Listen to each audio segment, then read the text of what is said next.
இடம்பொருள் நேயர்களுக்கு வணக்கம். சார் இன்னைக்கு பார்த்தீங்க அப்படின்னா இப்போ பாண்டியன் ஷோ சீரியலில் இப்போ இந்த வீட்டுக்கு வெளியே ஏகப்பட்ட வில்லன்களும் வில்லிகளும் இந்த குடும்பத்துக்கு இருக்காங்க. ஸோ நீங்கள் குழலிலேருந்து எடுத்துக்கிட்டா கூட அவங்க அந்த வீட்டை விட்டு போயிட்டாங்க. இந்த வீட்டை விட்டு வேற ஒரு வீட்டுக்கு கல்யாணம் பண்ணிட்டு போயிட்டாங்க.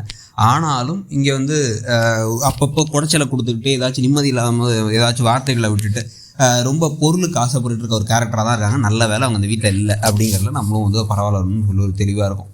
இன்னொரு பக்கம் பார்த்தீங்க அப்படின்னா முத்துவேல், சக்திவேல், குமரவேல் இவங்க எல்லாருமே வில்லன்களாக இருக்கிறது. இவங்க இந்த குடும்பத்தை நிம்மதியாக இருக்கக்கூடாது, பாண்டியனுடைய ஃபேமிலி அப்படின்னு நினைக்கிறதும் அவங்களுக்கு எல்லாமே தோல்வியாக அமையணும், ப்ளஸ் அந்த கல்யாணம் நடக்கூடாதுன்னு நினைக்கிறதுலேருந்து எல்லா வில்லத்தனமும் பண்ணுறாங்க. அதுக்கான காரணங்கள் என்னென்னு பார்த்தீங்கன்னா கோமதி முதல்ல ஓடி போனதும், இப்போ ராஜி ஓடி போய் தான் கல்யாணம் பண்ணிட்டாங்க அப்படின்னு சொல்லி இவங்க நினைக்கிறதும், நம்ம குடும்பத்தோட மானத்தை வேணும்னே வாங்கிட்டான் அந்த பாண்டியனோட பையனும் அப்படின்னு சொல்லிட்டு முக்கியமான எதிரிகளாக பாண்டியனையும் கதிரையும் தான் பார்க்குறாங்க. ஸோ இது எல்லாமே வெளியே இருக்கிற பிரச்சனைகள். வீட்டுக்குள்ளார எல்லாரும் ஒற்றுமையாக இருக்கிறனால ஃபேஸ் பண்ணிக்க முடியுது. எவ்வளோ பிரச்சனை இருந்தாலும் என்ன இருந்தாலும் முன்னாடி இந்த மாதிரி பாண்டியன் வெறுப்பாலாம் இருக்கிறது இல்லை. எம்டன் மகன் நாசர் மாதிரியே இருந்தார் ஆரம்பத்தில், அப்படியும் இப்போ இருக்கிறது இல்லை. புரிஞ்சுக்கிறாரு, பாசமாக இருக்காரு, எல்லாத்துக்கும் மருமகளுக்கெல்லாம் ஸ்பெஷலாக ஒரு மரியாதையும் அதே சமயத்தில் அன்பையும் கொடுக்குறாரு. ஸோ இதெல்லாம் இருக்கும் பொழுது இப்போ இந்த வீட்டுக்குள்ளேயே ஒரு வில்லியை விட்ட மாதிரி இப்போ தங்கமயிலை விடப்பாங்களோ அப்படின்னு ஒரு டவுட் இருக்குது. ஆனால் தங்கமயிலுடைய கேரக்டரை நிறைய ஒரு மாதிரி வித்தியாசமான கேரக்டராக தான் காமிக்கிறாங்க. நம்ம ஏற்கனவே சொன்ன மாதிரி அவங்களுக்கு ஒருத்தரை பார்த்த உடனே அழகாக இல்லை அப்படிங்கிறது குறையாக இருந்துச்சு. ஓகே, நார்மல் அப்படின்னு வச்சுக்கலாம். நிறைய பேருக்கு அப்படி தான்.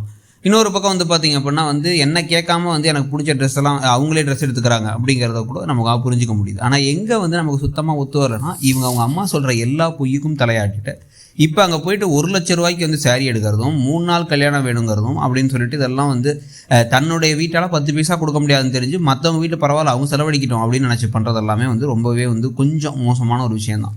இதில் இவங்க அம்மா சொன்னதெல்லாம் கேட்டு இந்த வீட்டுக்கு இந்த வீட்டில் பிரச்சனையெல்லாம் பண்ணி மீனாவையும் ராஜியையும் கோமதியிலேருந்து பிரிக்கிறது அப்படின்னு சொல்லிட்டு ஒரு விஷயத்தெல்லாம் இறங்கினாங்கன்னா வீட்டுக்குள்ளேயே இந்த ஒரு வில்லியை விட்ட மாதிரி தான் ஆகிடும். அந்த வேலியில் போனால் ஓனாங்கிற மாதிரி ஆகிடும்.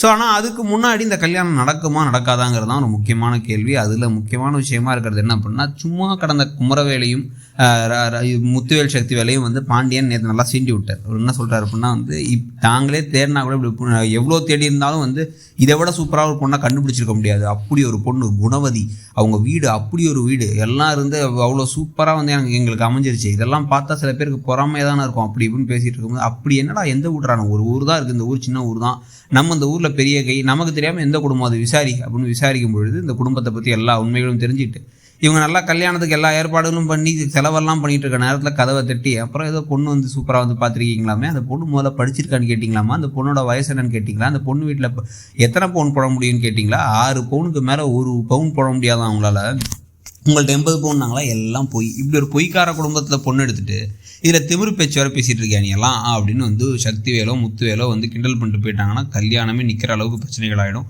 என்ன நடக்கும்னு நினைக்கிறீங்க நீங்கள்? இந்த கதை எப்படி போகுதுன்னு நினைக்கிறீங்க? கல்யாணத்துக்கு பிறகு தான் பிரச்சனை வரும் அப்படிங்கிறது பெட்டர்னு நினைக்கிறீங்களா, இல்லை கல்யாணம் நின்று போய் ஆனாலும் சரவணனுக்கும் தங்கமயிலுக்கும் ஒருத்தருக்கு மனசு பிடிச்சிருக்கு அப்படிங்கிறது அவங்க ஓடி போய் கல்யாணம் பண்ணி திருப்பி பாண்டியன் முதுகில் ஒரு குத்து அப்படிங்கிற மாதிரி ஆகிடும் நினைக்கிறீங்களாங்கிறத சொல்லுங்கள். தேங்க்யூ.